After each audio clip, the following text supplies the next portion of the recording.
तो स्वागत है मेरे YouTube चैनल पे। आज हम सॉल्व करेंगे लीड कोड 1। लीड कोड का पहला क्वेश्चन जो कि है टू सम। ये क्वेश्चन बहुत ज्यादा पॉपुलर है, मैंने देखा है।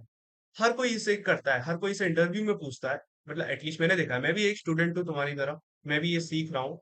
मैंने ये क्वेश्चन सीख लिया तो मैं अब तुम्हें सिखा रहा हूँ कि ये कैसे करते हैं। तो हम क्वेश्चन पढ़ते हैं पहले कि given an array of integers num. मेरे को एरे दे रखा है, एक नम जो ये वेक्टर के फॉर्म में दे रखा है, और एक टारगेट दे रखा है सच एस कि अगर मैं नम्स के अंदर दो नंबर ढूंढूं, वो टारगेट के इक्वल होने चाहिए और हमें उनके इंडेक्स रिटर्न करने। क्वेश्चन का मतलब ये है, हर एरे में एक ना तो एक सॉल्यूशन होगा ही होगा, और वो हम और जो इंडेक्स है वो कभी सेम नहीं हो सकते। ये नहीं कि अगर तुम्हारा टारगेट 4 है और तुम्हें 2 मिला तो तुम सेम इंडेक्स से 2 और 2 को रिटर्न कर दोगे। ऐसा नहीं कर सकते हम। हमें दोनों अलग अलग इंडेक्स के सॉल्यूशन देने हैं। तो हम इसे कैसे अप्रोच करेंगे? अगर हम ब्रूट फोर्स से करना चाहें तो हम क्या करेंगे? एरे के एक नंबर 1 मान लेंगे, एक नंबर 2 मान लेंगे। दोनों को एक दूसरे से प्लस करते रहेंगे जब तक टारगेट इक्वल नहीं होगा, और फिर हम उसे रिटर्न कर देंगे उन दोनों के इंडेक्स, जो कि बिल्कुल ऑप्टिमल सॉल्यूशन नहीं है। तुम्हें भी पता है। तो ये प्रॉब्लम कैसे हो सकती है? अगर मैं इसे हैश मैप से करूँ तो क्या? अब हैश मैप क्या होता है, मैं तो नहीं समझाऊंगा। मैं उम्मीद करता हूँ कि तुमने जानते होगे कि हैश मैप कैसे सॉल्व होता है। नहीं है तो आप यूट्यूब में देख सकते हो, फिर मेरी इस वीडियो में आ सकते हो। तो हम पहले एक हैश मैप बना लेंगे, एक अनऑर्डर्ड मैप, जिसकी की और वैल्यू दोनों हम डेटा टाइप्स इंटीजर रखेंगे। Let us call it M. तो अब हम क्या करेंगे? हम एक बार ट्रावर्स तो करेंगे ही करेंगे, क्योंकि हमें करनी ही पड़ेगी, जिससे हम नम्स के एलिमेंट को, नम्स के वैल्यूज को हम देख सके, राइट? सो हम एक बना लेते हैं, एक फॉर लूप बना लेते हैं जो कि इंडेक्स को डिनोट करेगा, ठीक है? तो हम उसकी पहले बाउंड्री लगा देते हैं कि एक नम्स से बाहर ना चले जाएं, वरना पता नहीं क्या रिटर्न करेगा, कुछ करेगा ही नहीं। और इसका हम एक एक इंक्रीमेंट कराते रहते हैं, ठीक है? अब हम क्या करेंगे? हम एक वेरिएबल बनाएंगे कॉम्प्लीमेंट। अब वेरिएबल कॉम्प्लीमेंट से तुम क्या समझते हो कि कॉम्प्लीमेंट एक ऐसा वेरिएबल है? मैं पहले लिख के दिखा देता हूँ तुम्हें। अगर मैं कॉम्प्लीमेंट वेरिएबल बनाऊं जो कि टारगेट माइनस नम आई के, राइट, नम्स आई के इक्वल होगा। इसका मतलब क्या है कि हम जब इंडेक्स ट्रैवर्स करेंगे तो समझ लो हमारा एक नम 0 आया। If we take this example, num 0 is 2. So what is complement? Complement is a number which on addition with nums I gives you the target. ठीक है?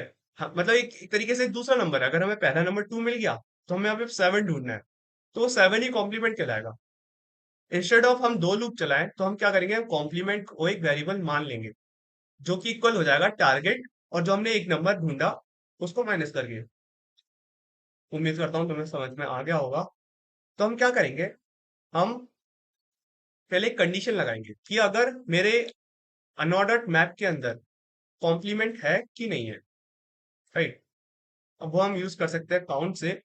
If count we have complement, अगर complement है मेरे unordered map पे, तो हम क्या करेंगे? right? तो हम क्या करेंगे? तो फिर हमें आंसर ही मिल जाएगा, है ना? अगर हमारे पास नम्स आई है, हम पे कॉम्प्लीमेंट है, हम पे दोनों है, तो टारगेट भी इक्वल हो जाएगा, सीधी सी बात है। तो हम एक कॉम्प्लीमेंट का इंडेक्स रिटर्न कर देंगे और हम एक आई खुद रिटर्न कर देंगे। तो हम क्या करेंगे? Return, return in the form कि एक होगा एम जिसका हम इंडेक्स रिटर्न करेंगे इस फॉर्म में, और एक होगा हमारा आई जो हमारे पहले नंबर का इंडेक्स होगा। अब यह सब तो ठीक है। फिर अगर बाय चांस इफ स्टेटमेंट हमें मिला ही नहीं, अभी तो हमारी मैप खाली है, तो हम वैल्यूज भी तो डालेंगे, हम चेक करेंगे। अगर हम पे है ही नहीं, हम पे नम्स आई नहीं है, हम पे कॉम्प्लीमेंट नहीं है, तो हम क्या करेंगे? हम नम्स आई की वैल्यू डाल देंगे मैप के अंदर और उसकी इंडेक्स के साथ। उम्मीद करता हूँ तुम्हें समझ में आ गया होगा। इसका मतलब कि हम नम्स आई की वैल्यू, समझ लो हमने 2 दी है मैप पे, अब क्योंकि मैप खाली है, तो मैप 2 और उसका इंडेक्स 0, हम दोनों साथ में मैप को फिल कर देंगे। ये हमारी की हो जाएगी, ये हमारी वैल्यू हो जाएगी। अब हम ऐसे चेक करते रहेंगे। जब हम चेक करेंगे तो हमें पता चलेगा, एक पॉइंट पे तुम्हें सॉल्यूशन मिल जाएगा कि अगर जैसे हम ये वैल्यू उठाई डाली, उठाई डाली, उठाई डाली, फिर हम समझ लो 2 डाला हमने, फिर हम 7 पे चले गए। अगर हमारा नम साई इक्वल टू 7 हुआ और टारगेट हमारा 9 है, 9 माइनस नम साई, 9 माइनस 7 विल बी इक्वल्स 2।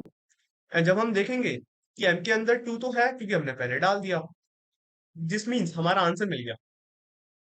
और अगर हमें नहीं मिलता है बाय चांस, अगर हम मान लेते कि हमें नहीं मिला, तो हम एक एम्प्टी अनऑर्डर्ड मैप रिटर्न कर देंगे। तो हम इसे रन करके देखते हैं। मैं अपना वेबकैम थोड़ा साइड कर लेता हूँ। हाँ, यहाँ मैं उम्मीद करता हूँ कि प्रॉब्लम आई होगी। एक सेकेंड।